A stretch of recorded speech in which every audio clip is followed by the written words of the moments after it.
భీమవరం గొప్పతనానికి నిదర్శనం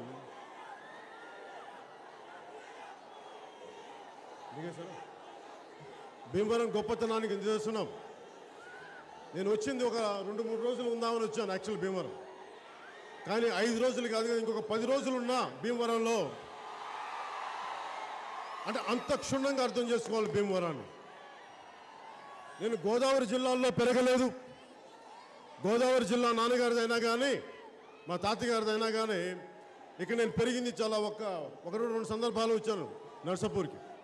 86లో 87లో మనకి అక్కడ నర్సాపూర్ దగ్గర కొంత ప్రాంతంలో తిరిగాను.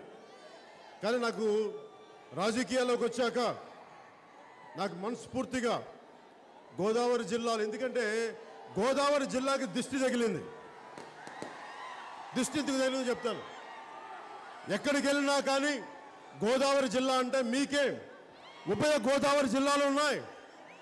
అన్నపూర్ణ ఉంది మీకు, ఎక్కడ చూసినా కాలువలు ఉంటాయి.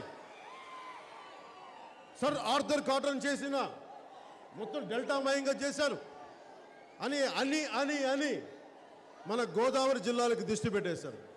ఈ రోజున ఎటు చూసినా నీళ్ళే కానీ తాగడానికి చుక్క నీళ్లు లేవు మనకి. తాగడానికి ఉప్పుమయం. మనం మాట్లాడే వాళ్ళు ఎవరు లేరు, దాని గురించి ఆలోచించే వాళ్ళు ఎవరు లేరు.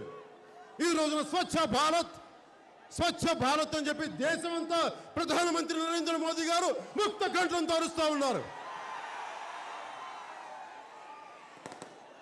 ఒక భారతీయ జనతా పార్టీ ఎంపీ శ్రీ గోకరాజు గంగరాజు గారికి ప్రధానమంత్రి గారితో, ఆ రోజు ప్రధానమంత్రి అభ్యర్థిగా ఉన్న వారికి నరేంద్ర మోదీ గారితో, ముఖ్యమంత్రి చంద్రబాబు నాయుడు గారితో, అప్పుడు ముఖ్యమంత్రి అభ్యర్థిగా ఉన్న వారితోటి నేను భీమవరం వచ్చాను.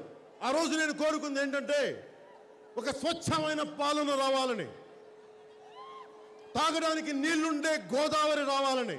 అంతేగాని ఉప్పు నీళ్లు తాగుతూ మురికి కూపంలో ఉంటూ కనీసం ఒక డంపింగ్ యార్డ్ లేని పరిస్థితికి భీమవరం ఉండకూడదని అనుకున్నాను ఆ రోజున.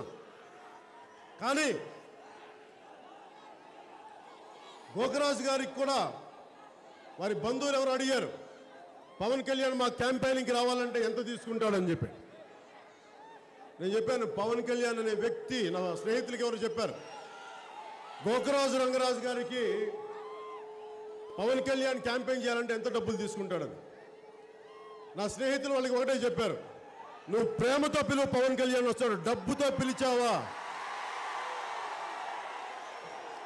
పవన్ కళ్యాణ్ డబ్బులతో కొనలేరు, జనసేనని డబ్బులతో కొనలేరు. ప్రేమతో పిలువు, వస్తాం, నిలబడతాం, అండగా ఉంటాం, సమస్యల మీద పోరాటం చేస్తాం.